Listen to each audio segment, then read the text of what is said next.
Astro Prasad viewers அனைவருக்கும் வணக்கம். நீங்கள் இன்னும் நம்ம சேனலை சப்ஸ்கிரைப் பண்ணலான்னா இப்போவே சப்ஸ்கிரைப் பண்ணிக்கோங்க.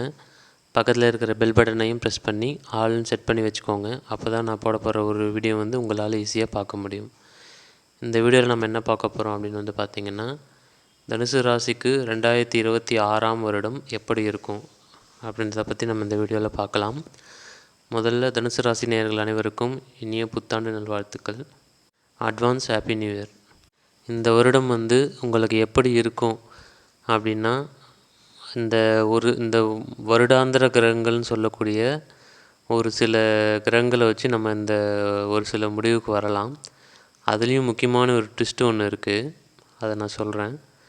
ஃபஸ்ட்டு பார்த்திங்கன்னா, முக்கியமான கிரகம் பாவ கிரகம்னு சொல்லக்கூடிய 2.5 வருஷத்துக்கு ஒரு முறை மாறக்கூடிய சனி பகவான் பொறுத்த வரைக்கும் 4ஆம் இடத்தில் இருக்கக்கூடிய சனி, அதாவது திருக்கணிதப்படி அவர் ஆல்ரெடி 4ஆம் இடத்துல தான் இருக்கிறாரு.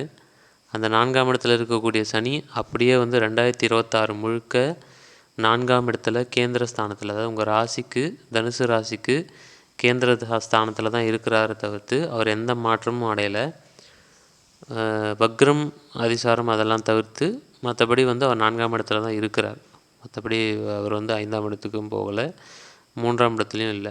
ஸோ 4ஆம் இடத்துல தான் இருக்கிறார். அப்படின்னும்போது அவரால் பெரிய கெடுதல்கள் அப்படின்னு எதுவும் கிடையாது. தனுசு ராசிக்கு 2026ஆம் வருடம் சனி பகவானால் பெரிய தொந்தரவுகள் அப்படின்றது எதுவுமே நிச்சயமாக கிடையாது. ஏன்னா அதுவுமே உங்களுடைய ராசிநாதன் குருவோட வீடு அப்படின்றத கவனத்தில் வச்சுக்கணும். இது ஒன்று. இன்னொரு விஷயம், வருகின்ற மே மாதம் ஒரு குரு பயிற்சி வரும். அதோட நவம்பர் மாதம் ராகு கேது பயிற்சி வரும். ஸோ இதுதான் பயிற்சி, மற்றபடி சனி பயிற்சி அப்படி எதுவும் கிடையாது. ப்ளஸ் இந்த சனி பகவான் 4ஆம் இடத்துல இருந்தாலும் மே மாதத்துக்கு பிறகு குரு பார்வையில் உச்சகுருவின் பார்வை அப்படின்றது அவர் மீது விழும். அப்படின்றதுனால அவரால் தொந்தரவுகள் எதுவும் கிடையாது தவிர்த்து உங்களுடைய ஃபினான்ஷியல் நன்மைகளை அதிகப்படுத்துவார். அதாவது சனியோட சப்போர்ட் இருந்தால் தான் பணம் உங்கள் கை நிற்கும். ஓகேங்களா? சனி கொடுக்கணும்னு நினச்சா மட்டும்தான் உங்கள் கையில் பணம் நிற்கும், இல்லைனா நிற்காது.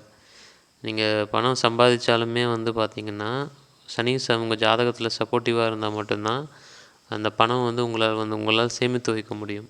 இல்லைனா அதுக்கேற்ற செலவு இழுத்து விட்டுக்கிட்டே இருக்கும்.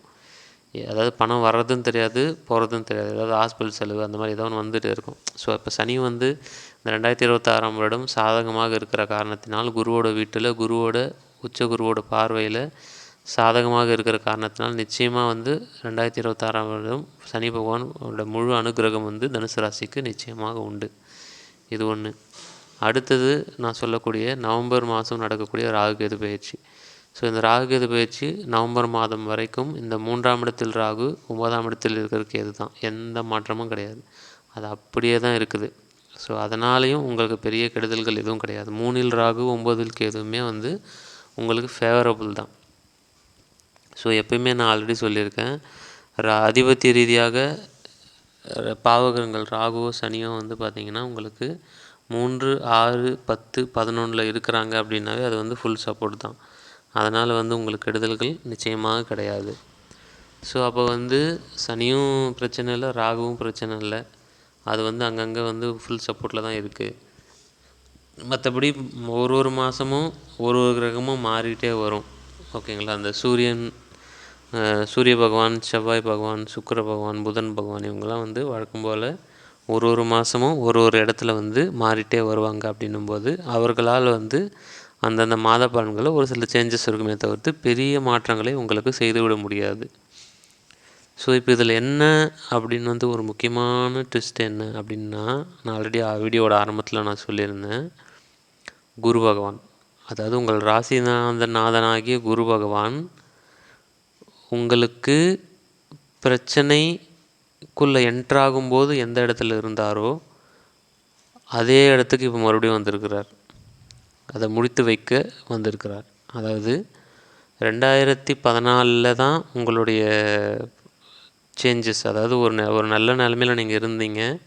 அது 2014 நெகட்டிவாக போச்சு, 7 சனி ஆரம்பிச்சிது. அதிலிருந்து நான் நெகட்டிவ் 14 ஒரு சில பேருக்கு நெகட்டிவாக இருந்திருக்கும். 2016 2014 ஒரு சில பேருக்கு இருக்கும், 2016 ஒரு சில பேருக்கு வந்து ப்ராப்ளம்ஸ் ஆரம்பமாயிருக்கும், ஒரு சில பேர் 2017 ஆரம்பமாயிருக்கும். ஸோ அந்த மாதிரி எல்லா விதமான பிரச்சனைகளுக்கும் ஆரம்பமாகி ஒரு சுற்று வந்து முடிஞ்சிருச்சு. அதாவது நீங்கள் 2014 வந்து பார்த்தீங்கன்னா குரு பகவான் கடகத்தில் தான் இருந்தார். ஓகேங்களா? அவர் வந்து 12 வருஷமாச்சு கரெக்டாக சுற்றி மறுபடியும் அதே இடத்துக்கு வரார் அப்படின்றது நல்லா கவனிக்கணும். ஓகேங்களா? இது வந்து ஒரு விதமான கர்ம வினைகளை நீக்கி அருளக்கூடிய ஒரு அமைப்பு. அதாவது கடுமையான கர்ம வினைகளை நீக்கி ஒரு நல்ல நிலைமைக்கு சென்று உங்களுக்கு வந்து நன்மைகளை செய்யக்கூடிய ஒரு அமைப்பு அப்படின்னு வந்து சொல்லலாம். ஸோ குரு பகவான் வந்து ராசிநாதன் வந்து இப்போதைக்கு உங்களுக்கு 7ஆம் இடத்தில் இருந்தாலும் அவர் 8ஆம் இடத்துல போயிட்டு உச்சம் அடைகிறது அப்படின்றது ஒரு மிகப்பெரிய நல்ல விஷயம். ஓகேங்களா? அதாவது அஷ்டம குரு நல்லதில்லை அப்படின்னு வந்து ஜென்ரலாக வந்து பேசுகிற பேச்சு. அது எல்லா ராசிக்கும் பொதுவானது கிடையாது. தனுசு ராசிக்காரர்களை பொறுத்த வரைக்கும் 7இல் குரு நல்லது, ஆனால் 8இல் குரு அதை விட நல்லது. இதுதான் உண்மை. ஏன்னா 8ஆம் இடத்துல இருந்தாலும் அவர் வந்து உச்சம் அடைகிறார். இப்போ ராசிநாதன் அப்படின்றது யார் அப்படின்னா நீங்கள் தான். அது ராசிநாதன் வலுவடைகிறார் அப்படின்னும்போது உங்களுக்குள்ளே இருக்கக்கூடிய சிந்தனை அப்படின்றது தெளிவு பெறும். நீங்கள் வந்து உங்களுடைய வேலையில் உங்கள் கவனம் வந்து உங்கள் வேலையில் இருக்கும்.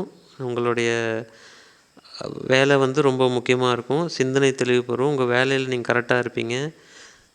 உங்களுக்கு தேவையானது எல்லாமே வந்து நீங்களே செஞ்சுப்பீங்க. இந்த மாதிரி விஷயங்கள் தான் நடக்கும். ஸோ வந்து குரு பகவான் வந்து மே மாதத்துலேருந்து 2016 மே மாதத்துலேருந்து குரு பகவான் உச்சமடைகிறார் அப்படின்றதும் உங்களுக்கு வந்து சாதகமான ஒரு அமைப்பு தான். ஸோ அதனால் 2026 பொறுத்த வரைக்கும் கவலைப்பட வேண்டியதில்லை. தனுசு ராசிக்காரர்களை பொறுத்த வரைக்கும் இது ஒரு நல்ல வருடம்தான். அதில் வந்து கஷ்டப்படுறதுக்கு எதுவும் கிடையாது. நிச்சயமாக வந்து ஒரு விதமான சாபம் அப்படின்றது நீங்கி சாப விமோசனம் அடைந்து நல்ல நிலைமைக்கு வரக்கூடிய ஒரு, அதாவது உங்களோட சுயத்தன்மையில் நீங்கள் இருக்கக்கூடிய ஒரு நல்ல காலகட்டம். நீங்கள் நினச்சதை உங்களால் வந்து நீங்களே வந்து சாதித்து கொள்ள முடியும். இறைவனோட அருளால் உங்களால் நீங்கள் என்ன பண்ணணும்னு நினச்சிங்களோ அதை ஃப்ரீடமாக உங்களால் வந்து செஞ்சுக்க முடியும் அப்படின்றது தான் இந்த புத்தாண்டு. ஏன்னா சனி ராகுகளோட டிஸ்டர்பன்ஸ் இருந்தால் மட்டும்தான் உங்களால் வந்து முன்னேற முடியாது எப்பயுமே. ஸோ அவங்களுடைய தொந்தரவு அப்படின்றது நிச்சயமாக இல்லை அப்படின்றது ஒரு நல்ல விஷயம். ப்ளஸ் வந்து நீங்கள் வலுவடைகிறீங்க அப்படின்றது ஒரு முக்கியமான நல்ல விஷயம். ஸோ குரு பகவான் உச்சத்தை நோக்கி நகர்கிறார், உச்சத்தில் இருக்கிறார். ஸோ அடுத்த 2026 ஒரு வருஷம் ஃபுல்லாகவே வந்து பார்த்திங்கன்னா உச்சத்தில் இருக்கக்கூடிய குருவோட செயல்பாடு தான் உங்களுக்கு இருக்கும். அப்படின்னும்போது உங்களுக்கு 2ஆம் இடம் மற்றும் சனி பகவானை பார்த்து சுபத்துவப்படுத்தி பெரிய அளவில் இடம் வாங்கக்கூடிய விஷயங்கள், இந்த மாதிரி விஷயங்கள்லாம் நிறைய நன்மைகள் செய்யும். அதாவது உங்கள் லைஃப்பில் வந்து 2026 அப்படின்றது தனுசு ராசிக்காரர்கள் எல்லாருக்குமே அடுத்தடுத்த கட்டத்துக்கு ரொம்ப ஈஸியாக மூவ் பண்ண முடியும். குழந்தை பாக்கியத்துக்கும் சரி, கல்யாணத்துக்கும் சரி, திருமணத்துக்கும் சரி, அதே மாதிரி வெளிநாடு சம்மந்தப்பட்ட விஷயங்களுக்கும் 2026 ரொம்ப சப்போர்ட்டிவாக இருக்கும். நீங்கள் வெளிநாட்டில் போய் ட்ரை பண்ணுறீங்க, நீங்கள் அங்கே போய் படிக்கணும், இல்லை வேலை செய்யணும், பிஆர் வாங்கணும், அந்த மாதிரி வெளிநாடு வெளி தேசங்கள் சம்மந்தப்பட்ட விஷயங்களுக்கு ரொம்ப சப்போர்ட்டிவாக இருக்கக்கூடிய ஒரு வருடம் 2026 வருடம். உள்நாட்டில் இருப்பவர்களும் வந்து பார்த்திங்கன்னா உங்களுக்கு சொந்த தொழில் அப்படின்றது அமையும். நிறைய பேருக்கு வந்து தனுசு ராசிக்காரர்களுக்கு 2026 வருடம் சொந்த தொழில் ஆரம்பித்து அதிலிருந்து பெரிய அளவு வருங்க. அடுத்த 5 வருஷம் 6 வருஷத்தில் வந்து மிகப்பெரிய அளவில் ஃபினான்ஷியல் ஸ்டேட்டஸ் உயரக்கூடிய அமைப்புகள்லாம் வந்து தனுசு ராசிக்காரர்களுக்கு நிச்சயமாக உண்டு. அதே மாதிரி இத்தனை வருஷம் படித்தும் பெருசாக வந்து மார்க் இல்லை, அது இல்லைன்னு இருக்கிறவங்களுக்கு அந்த கவலையே இருக்காது. ரொம்ப வருஷமாக நான் வந்து சிஏ எக்ஸாம் எழுதுறேன் சார், ஏதோ ஒன்று மிஸ் ஆகிடுது, திரும்ப திரும்ப தப்பு நடக்குது அப்படின்னா அது எதுவுமே வந்து 2026 ரிப்பீட் ஆகாது. மெயினாக வந்து உங்களுக்கு நடக்கக்கூடிய பிரச்சனைகள் எல்லாமே வந்து எதுவுமே வந்து பார்த்திங்கன்னா 2026 உங்களுக்கு ரிப்பீட் ஆகாது. இதுதான் வந்து ரொம்ப முக்கியமான விஷயம். அதை விட முக்கியமான விஷயம் என்ன அப்படின்னா இது எல்லாமே வந்து பார்த்திங்கன்னா உங்களுக்கு அடுத்தடுத்த மாதங்களில் கொஞ்சம் கொஞ்சமாக நடக்க ஆரம்பிக்கும். முக்கியமாக தமிழ் நியூ இயர்னு சொல்லக்கூடிய ஏப்ரல் மாதத்திலிருந்து வந்து பார்த்திங்கன்னா உங்களுக்கு நடக்கக்கூடிய நன்மைகள் எல்லாமே மிக தீவிரமாகவும் வேகமாகவும் நடக்க ஆரம்பிக்கும். அது வரைக்கும் அந்த முதல் 3 மாதங்களை பொறுத்த வரைக்கும் உங்களுக்கு நிறைய சேஞ்சஸ் வந்து நடக்கும். உங்களுடைய சேஞ்சஸ் எல்லாமே வந்து உங்களுக்கு நன்மைகளுக்காக தான் வரும். அடுத்த கட்டத்தில் நீங்கள் நிம்மதியாக இருக்கிறதுக்கு தேவையான நன்மைகள். ஒரு சில பேர் அவங்களா வருவாங்க, ஒரு சில பேர் அவங்களாவே விலகி போயிடுவாங்க. ஸோ இந்த மாதிரிலாம் வந்து உங்களுக்கு லைஃப்பில் நடக்கும் அப்படின்றதுனால எல்லாத்தையுமே வந்து அதை அக்செப்ட் பண்ணிக்கோங்க. அது ஏன் நடக்குது அப்படின்றத பற்றி பெருசாக வந்து யோசிக்க வேண்டாம். உங்களுக்கு கம்ஃபோர்ட்டாக இருக்கக்கூடிய விஷயங்கள் தான் உங்களுக்கு தேவையான, அதுக்கு தேவையான விஷயங்கள் தான் உங்களுக்கு வருஷத்தோட ஆரம்பத்தில் உங்களுக்கு நிச்சயமாக நடைபெறும். ஸோ தனுசு ராசிக்காரர்களை பொறுத்த வரைக்கும் 2026ஆம் வருடம் ஒரு நல்ல வருடம் தான். வாழ்த்துக்கள். தொடர்ந்து வந்து அவங்கவுங்க ஜாதகத்தில் இருக்கக்கூடிய யோக தெய்வத்தோட வழிபாடுகளை தொடர்ந்து செய்து வாருங்கள். நிச்சயமாக மிகப்பெரிய அளவில் மாற்றம் ஒன்று உண்டு. சப்ஸ்கிரைப் பண்ணாமல் பார்க்குற நண்பர்கள் சப்ஸ்கிரைப் பண்ணிக்கோங்க. இந்த வீடியோவை உங்கள் நண்பர்கள் அனைவருக்கும் ஷேர் பண்ணுங்கள். ஜாதகம் பார்க்க விருப்பப்படுறவங்க வந்து ஸ்க்ரீனில் தெரிய நம்பருக்கு வாட்ஸ்அப் பண்ணுங்கள். நன்றி.